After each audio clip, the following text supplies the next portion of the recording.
नमस्ते everybody, I hope you are doing great. पिछले video में मैंने काम के बारे में बात किया था।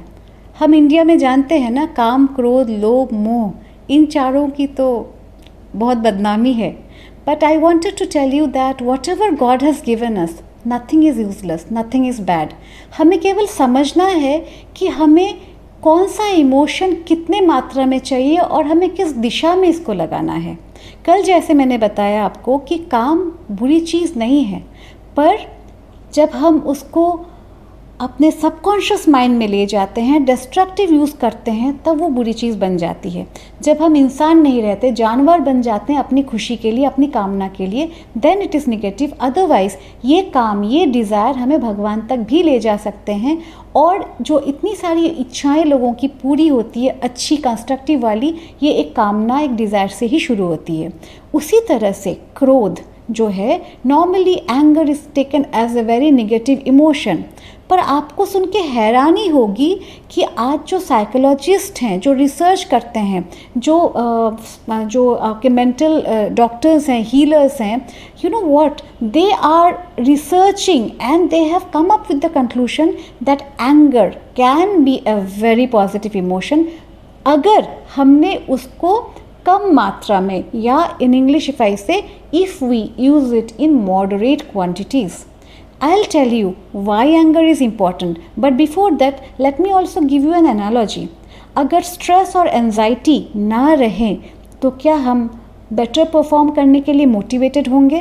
थोड़ी सी स्ट्रेस, थोड़ी सी एंजाइटी अच्छी है, but when it is too much of it, then we have hormonal issues, we have heart attacks and we blame कि स्ट्रेस ज़्यादा है। Everything is good in moderation. So in that angle we will look at anger today. Imagine a situation where a society is surviving and it is attacked. Yeah, imagine a household staying in a jungle and there is an attack by a leopard. The head of the house doesn't rise to the occasion, doesn't experience any anger, just lays back. What will happen to the family?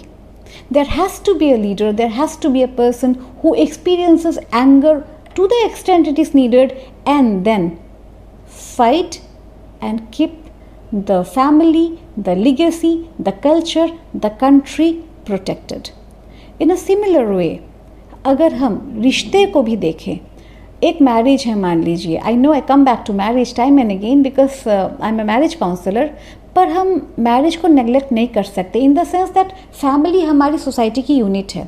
एक रिश्ते में अगर ऐसा होता है कि one person is constantly showing negative voices, like पी के आ रहे हैं, ड्रग्स ले रहे हैं, जो गलत काम है वो कर रहे हैं, and the partner doesn't react, doesn't show anger, where is the family heading?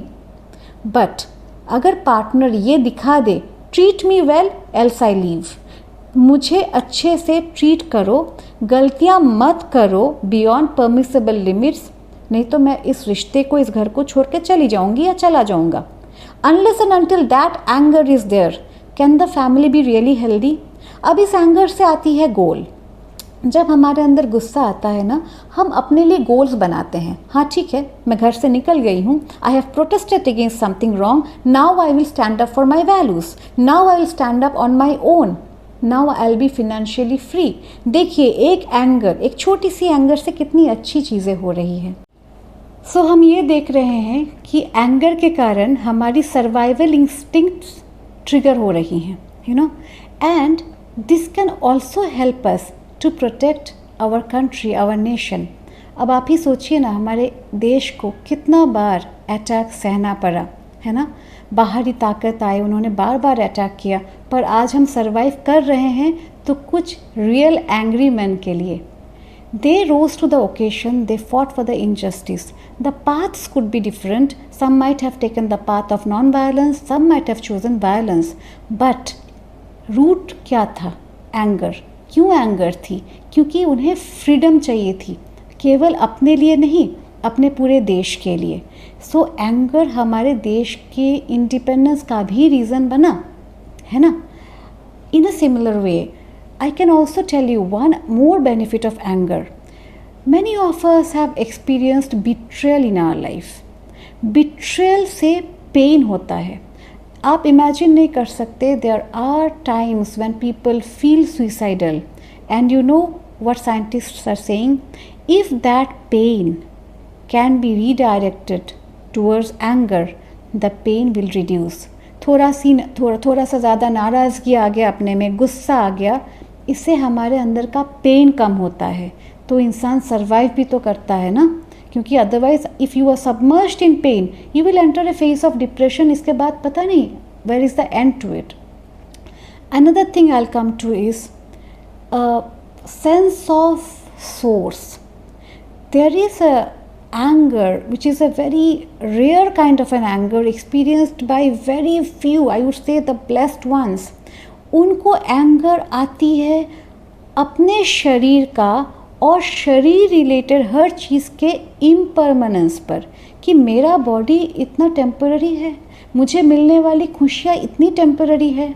एक गुस्सा ट्रिगर होता है, कह रही हूँ ये बहुत कम लोगों में होता है, पर जिन्होंने इस गुस्से को आइडेंटिफाई करके उसको प्रॉपर डायरेक्शन देके मेडिटेट करके उसका रीज़न समझ लिया, वो ज़िंदगी का अंतिम लक्ष्य, the real the best goal the human life can attain which is called God realisation, वो तक प्राप्त कर सकते हैं। So I briefly cover it up, I sum it up all. Anger is a positive emotion. It is not as negative as we think it is to be, and there are various situations in which anger is seen to have taken us even higher and to the point of God realization as well. इसके साथ मैं conclusion पे आ रही हूँ।